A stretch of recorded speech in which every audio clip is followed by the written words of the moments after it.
ये उससे भी बड़ी ट्रेजेडी ये है कि इस नेहरू परिवार का जब आदमी प्रधानमंत्री बनता है अपने ही लोगों की बलि लेता है। नेहरू जी प्रधानमंत्री बने, इस देश के एक बहादुर आदमी जिसने दुनिया में जाकर के चैलेंज किया, आपके नॉर्थ ईस्ट के इलाके को कब्जा लिया, 40,000 लोगों की फौज बनाई और 26,000 लोग उस फौज के मारे गए। और यहां गाना लता मंगेशकर गा रही हैं कि बिना खड़क बिना ताल दे दी हमें आजादी बिना ढाल के। 26,000 लोग सिर्फ इंडियन नेशनल आर्मी के मारे गए थे, आजाद हिंद फौज के। 21 लाख लोगों को डिवीजन में मारा और पूरे मेरठ से लेकर इस इलाके के अंदर सब जगह पेड़ों के ऊपर लाशें लटकी हुई थी। ये इतने लोग मरने के बाद अहिंसा से आजादी मिली थी आपको? ये नैरेटिव क्रिएट किया क्योंकि उनको मालूम था कि अगर दूसरा इतिहास पढ़ाएंगे तो ये बौने लोग जो है सत्ता से बाहर आ जाएंगे जिन्होंने अंदर सांठगांठ कर रखी थी। मेरा गांधी जी से सिर्फ इतना ही कहना है, गांधी जी आपको सत्ता नहीं चाहिए थी, आपको प्रधानमंत्री नहीं बनना था, आपने देश में एक मुकाम प्राप्त कर लिया था, लोग आपकी बात पे यकीन कर रहे थे। आपने देश को एक वादा किया कि मेरी लाश पे पाकिस्तान बनेगा, लेकिन गांधी जी आप हमें कहीं लड़ते हुए तो नजर आते, कहीं धरना प्रदर्शन करते तो नजर आते कि आपने देश के बंटने के खिलाफ कोई धरना दिया, प्रदर्शन किया, आपने जिद अटली, आपने नेहरू जी को भी साइडलाइन कर दिया होता तो हम मानते कि आपने कुछ ईमानदारी से काम किया। लेकिन आप किस किस बात पे अड़ गए कि 14 में से 1 वोट नहीं मिला, कहा कि नेहरू की हार तो मेरी हार है। आपने उस जमाने के हाई मॉरल ग्राउंड लोगों के उस इमोशन को एक्सप्लॉइट किया, उन्होंने छोड़ दिया। पूछिए एटली साहब जब हिंदुस्तान आए थे, क्योंकि भारत को जब तथाकथित आजादी के दस्तावेजों पे साइन हो रहे थे तो सीआर एटली यहां आए थे आजादी के बाद में बंगाल में, और बंगाल में जो गवर्नर थे उस गुप्तगू का पूरा जिक्र है, वो बातचीत जो उनके बीच में हुई है इट्स अवेलेबल। उन्होंने पूछा गवर्नर साहब ने कि ऐसी क्या वजह थी, सब चीजें तो फिजिल आउट हो चुकी थी, कोई रेजिस्टेंस नहीं था, आप भारत से क्यों गए? सीआर एटली का जवाब है कि सुभाष चंद्र बोस की वजह से हमारे यहां फौजों में म्यूटनी हो रहा था और हम उस रोक पाने में असमर्थ थे, इसलिए that was the right time कि हम अपना फेस बचा के निकल गए।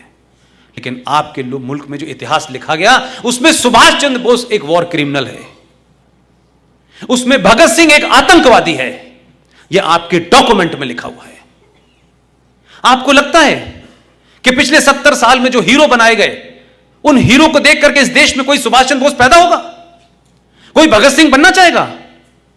कोई वीर सावरकर बनना चाहेगा? क्योंकि आपने अपने सही हीरो को खत्म खुद कर दिया।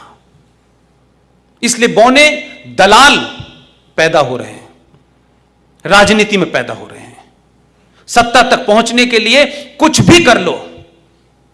इसलिए भारत का प्रधानमंत्री नेशनल डेवलपमेंट काउंसिल की मीटिंग के अंदर, जहां 28 मुख्यमंत्री बैठे हुए थे, उसने कहा यह बात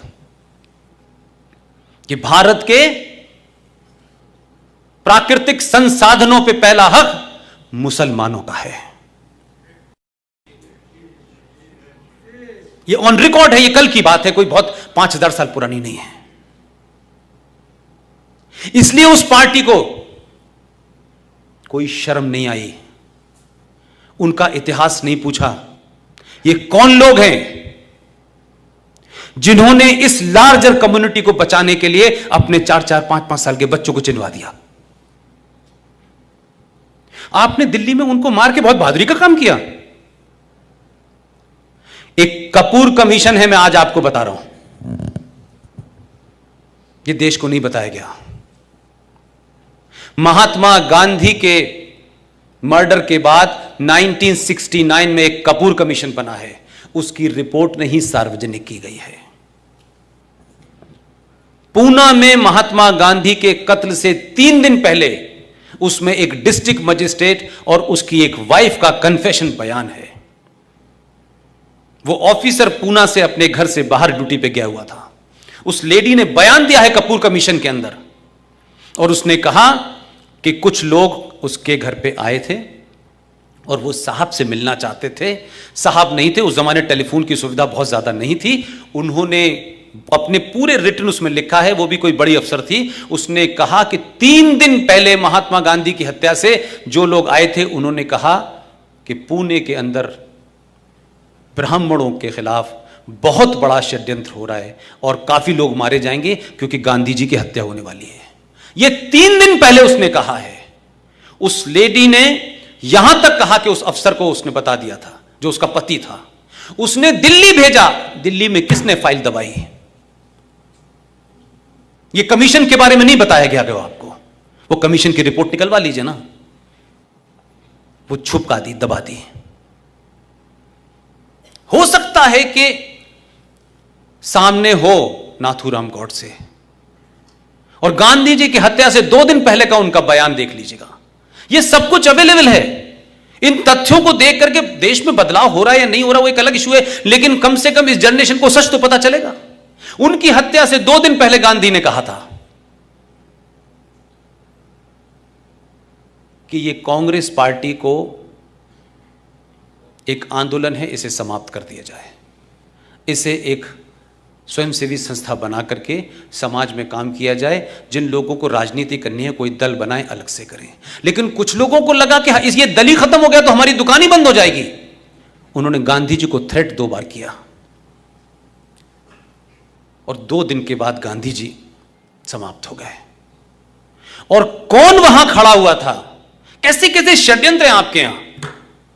जाइए तो जरा बिरला मंदिर, जाइए तो इतिहास तो देखिए दिल्ली में जाकर के, क्योंकि हम सब लोगों ने अखबारों के माध्यम से पढ़ा है। और उस दौर के अखबार जो 1 या 2 हुआ करते थे, आज की तरह कोई 450 टेलीविजन नहीं थे।